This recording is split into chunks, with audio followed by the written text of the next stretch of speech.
Welcome to the Storytelling with Data podcast, where listeners around the world learn to be better storytellers and presenters. We'll cover a wide range of topics that will help you effectively show and tell your data stories. So get ready to separate yourself from the mess of 3D exploding pie charts and deliver knockout presentations. And with that, here's Cole. Hi, this is Cole. Thanks for tuning in. I had the opportunity to sit down with Steve Glynn recently and record our conversation for the Experience Milwaukee podcast. We chatted right here in our River Hills studio about my path, my work, and my books, including the latest one. I hope you enjoy this recast of the Experience Milwaukee podcast. Hey, Cole. Hi, Steve. I am so used to saying, "Hey, Adam." I'm not Adam. Adam is not here today. I have a new and improved co-host, guest on the show. We're here to talk about, some would think, all things data, but I think we're going to talk about creative process. We're going to talk about life journey. Maybe a dragon. And of course, Milwaukee and how it all ties back.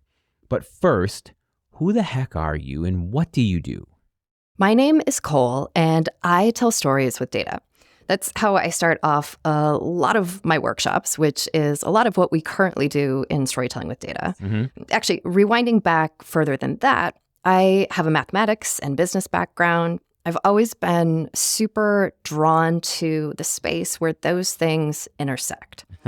Cool. And found that when you can visualize numbers, visualize information, and make it engaging and accessible and understandable, you could do that in all these new ways to people who might otherwise not want to look at a graph. Maybe even a little emotional. Exactly. Yeah. When you can tap into stories, this is when you can really drive somebody to care and understand and act. Right.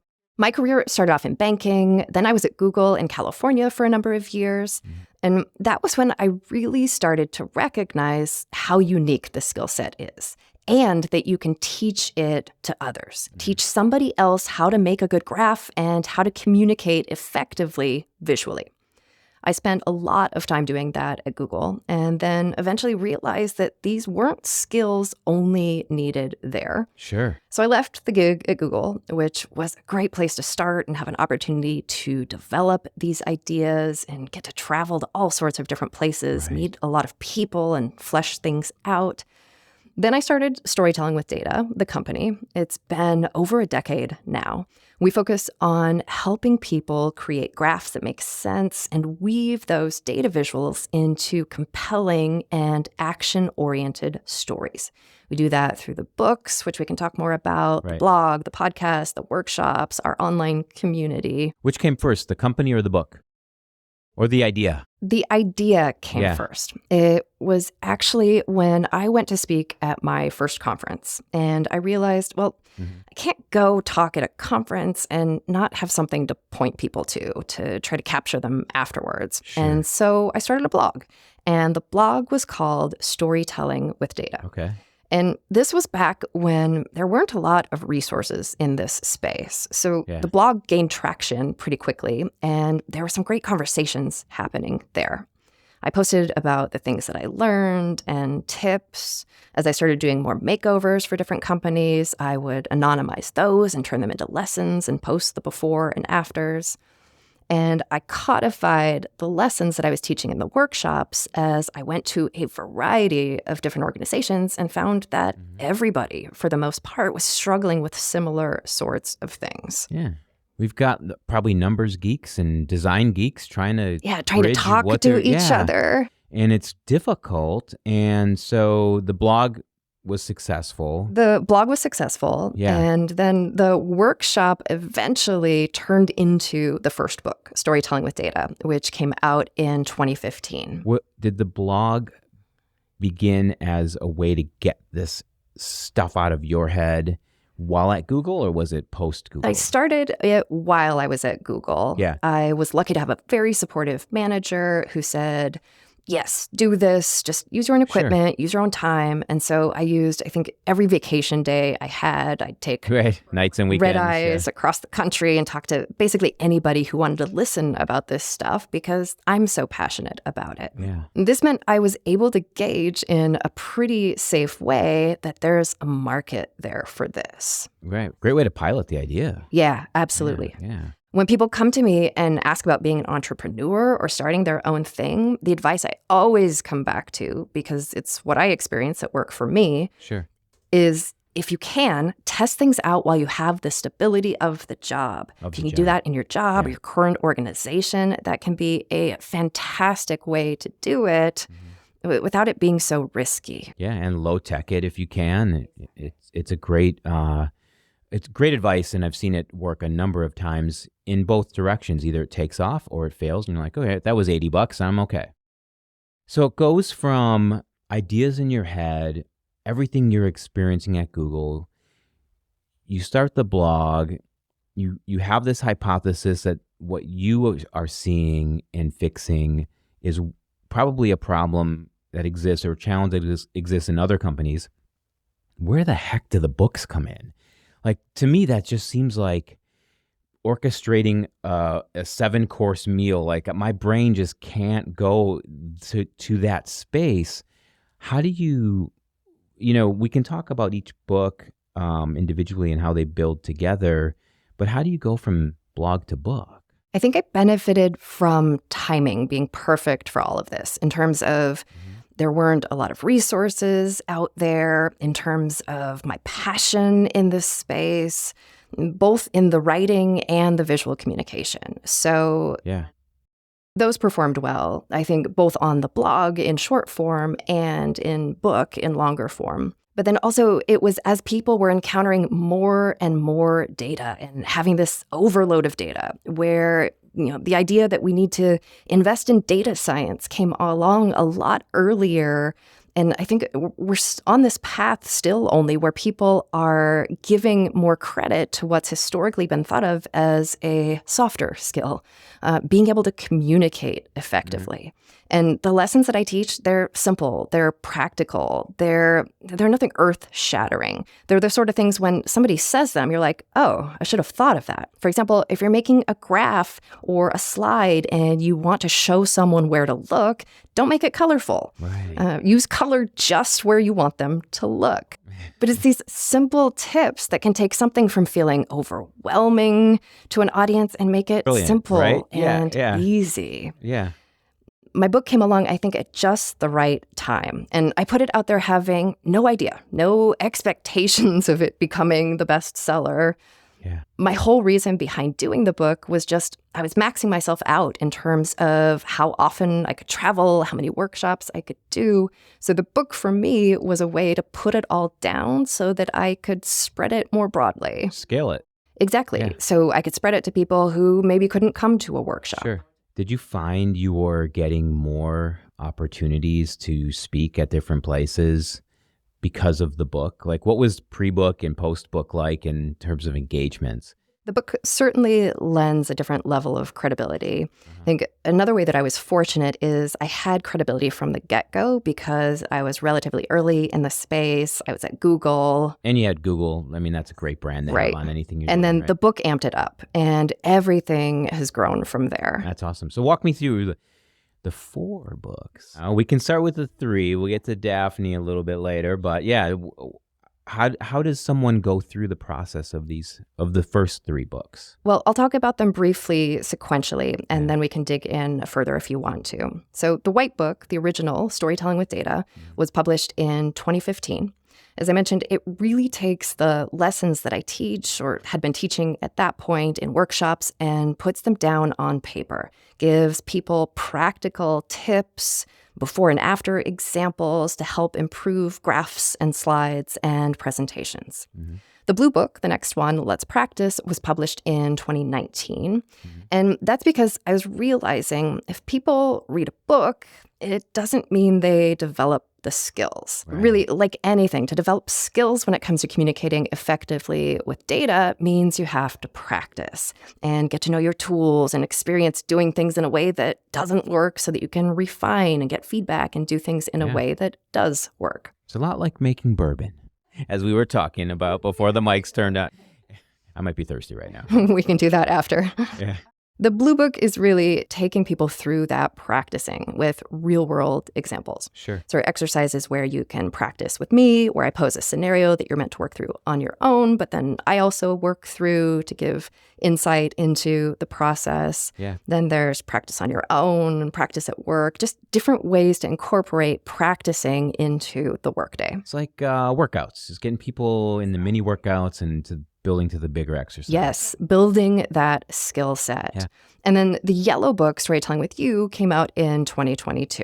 After giving a decade of workshops and interacting with people really focused on the graphs and the story, I was realizing it's only one piece of things. The individual, the person who is delivering the information, is as crucial, if not more, when it comes to that equation. It's like their style, their kind of where they're comfortable, how they speak. Yeah. So the Yellow Book really takes people through the process of planning, creating, and then developing themselves to deliver content powerfully. There's still some data in there, but the thought with this one, I'm naturally an introvert. I think I have a team of probably more introverts than extroverts. If I've been able to figure out how to hone these skills in myself and the team, anybody can improve or become more influential in the way that they speak about themselves or the way they speak about their work, because that goes so far in terms of whether you can capture and maintain other people's interests, drive them to care. Yeah, that's awesome. And so all of that stuff, right, from the early days of the blog to the first book and then to this third one, now it's kind of taken this, what appears to be a fun twist. Super right? fun twist. A different kind of cover, a different kind of theme around, well, maybe the same theme, but different audience for sure. Maybe. I don't know. Yeah. Yes and no. So for me, teaching this to adults, one of the most common things that I hear is, I wish I'd learned this sooner. Yeah. And so as that was happening, I also had a growing family. Mm-hmm. So I now have 3 kids, ages 11, 10, and 8. Mm-hmm. And for me, one of the most fascinating things has been watching them grow, watching their brains develop, witnessing them acquire the ability to speak and express themselves. Sure. Also, kids have this innate curiosity, endless questions about the world around them. That's the way they learn. And so for a long time, I had this idea in the back of my brain that has been gnawing at me that said, there's got to be a way to bring these concepts together. Because graphs are a visual language, which, if anything, should make it easier than a verbal language. Right. So I've had that desire for a long time, but it took a lot of percolating to figure out, what is it going to be? What will it look like? And it took a pretty meandering path that went in a number of different directions before it got to where it is. Lots of crumpled up pieces of paper. And, notebooks full. This is not going to work. A lot of iterating. But the next book is called Daphne Draws Data, a Storytelling with Data Adventure. And it features a friendly dragon named Daphne who has a somewhat unusual talent for a dragon, which is that she likes to draw. And the thing she loves to draw most is numbers. So after getting some flack from her older brother about this not being a very dragon-y kind of thing, she goes on an adventure to try to find a place where she fits in. Sure. She travels to all sorts of different places, meets friends along the way, whom she helps with a challenge they're facing by drawing data. So basically making really pictorial versions of things and using really simple problem-solving and data collection methods to help others. Yeah. I could see 2 things happening, at least. One, you've taken something that might, from the other 3 books, which are not difficult, I think they're really well done in how you engage the reader into understanding how they move forward with the information they're going to learn in the books. But now you've just made it super simple and fun. Thank you. So when we said, is it the same audience or not? I might look at the storytelling with you. I still am going to need it, but I want to get the Daphne. Everybody loves a dragon. I want to get the Daphne and kind of like experience it through that lens, which is when you engage kids. And so I think the second thing that's going to happen is kids are going to be empowered across the world to get the things they want from their parents because they'll come with ironclad, foolproof arguments on why let's get the new hamster. Yeah. Well, give me the data behind that. Well, I'm glad you asked, Mom. Here you go. The book itself was a ton of fun, a lot of different constraints. And I love puzzles like that, where you have to figure things out. Yeah. So, for example, a classic children's book is exactly 32 pages. Oh, wow. And has very few words, like less than 1,000 for sure, but ideally a lot less than that. Yeah. And so you have to think about how do you explain things in as few words as possible, and how do you marry the illustrations together with the narrative? And so it was very fun. It was great working with John, the illustrator. Yeah, I see that, the illustrated. Yeah, John Skews did the cool. illustrations, and he has a superpower for taking ideas and bringing them visually to life. So it's super bright and just really inviting. Okay, so I'll put you on the spot a little bit, / not probably, but maybe. The first book, where was it written primarily? I was in San Francisco where were you when you were writing? in my home office. Okay, second book. My main memories of writing Let's Practice were in a rooftop apartment in Zurich during a hot summer with no air conditioning. Oh, nice. Okay. Third book, where was that? Where were you when you wrote that? I wrote the introduction and outlined the chapters in a cafe in London when I had a free day between workshops, and then most of the rest here in Milwaukee. These are like some of the coolest spots ever. Okay. And Daphne. Daphne was written here in River Hills, Wisconsin. Yeah. But it took as I mentioned, a lot of notebooking, prototyping, and getting my ideas out there. And so I'd say that happened on planes and cities around the world. So you've been a lot of places. Yeah. Why back here you say River Hills, I say Milwaukee. Well, yeah. Milwaukee. Why back in Wisconsin? We were in the city in San Francisco, which was getting a little rough with kids. And so we knew we wanted to leave San Francisco, and neither of us were tied there from our work at that point. I just needed an airport where I could get to places easily. Mm-hmm. And we were actually pretty data-driven in how we approached it. There was a spreadsheet involved, and we put together different things, different aspects we would want in a location. So I remember we had places like Seattle on the list, where I'm from, Milwaukee, because my husband Randy's family is still here. We looked at Chicago. I think we may have had like Austin or Denver on the list, and some other places around the States. We wanted to go somewhere where we already had a network of people. We wanted more space. I would have probably pressed for Seattle, except that I was traveling so much then, and Seattle's kind of the furthest away you can get from a lot of places, East Coast, Europe. Yeah. So that was tough. And so we ended up house hunting here and found the perfect spot and went with it. Renovated, made it ours. And Milwaukee has been great.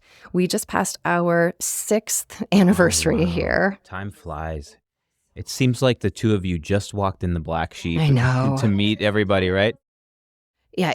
At the same time, it feels like we've been here forever. Yeah. And I think my appreciation of being here in Milwaukee has only grown over the course of time. Yeah.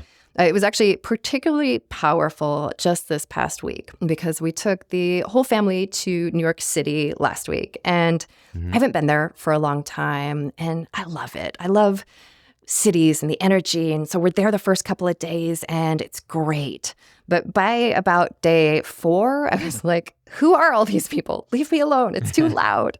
And I was very excited to return to the peacefulness that is here. Was there any... because of the time that had passed since you had been to New York and then your time here and probably a really great period of history for Milwaukee, was there any bit of, and I'm not trying to directly compare, but was there any bit of like, I kind of got this I kind of got this stuff back in Milwaukee. It's easier. I don't have to vie for parking, don't have to make a reservation. Yeah. I will say the food in New York is amazing. It's pretty legit.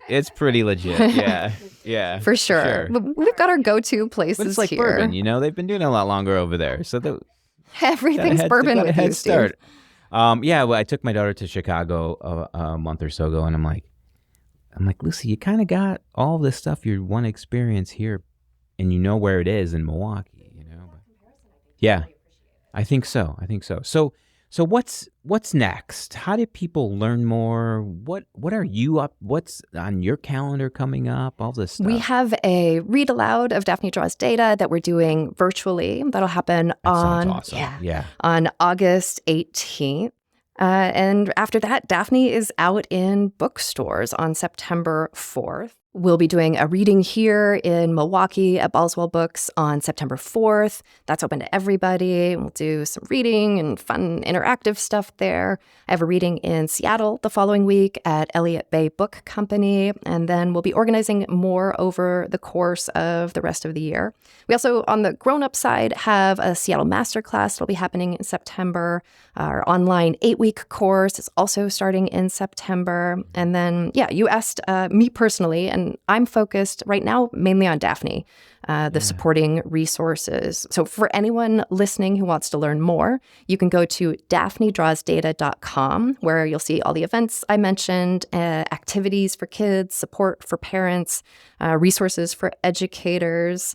And for grown-ups who might be interested in learning more about things for them, you can find information at storytellingwithdata.com.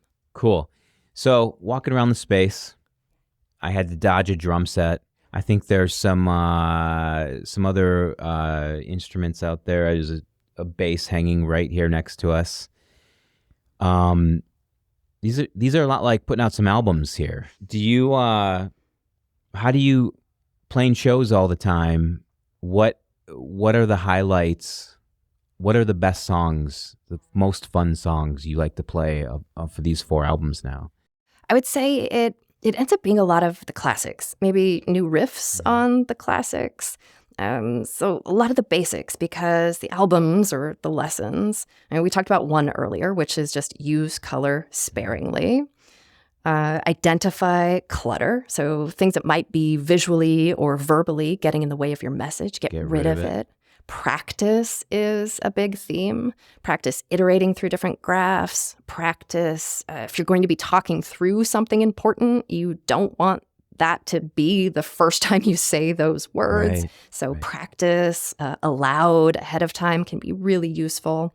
Get feedback, look to others who might not be directly in your world, and just having conversations with them can be so useful in terms of coming up with ways to talk about yourself and your work in ways that make sense. Find the right words and speak in a way that gets other people to want to listen. Well, and tell a story.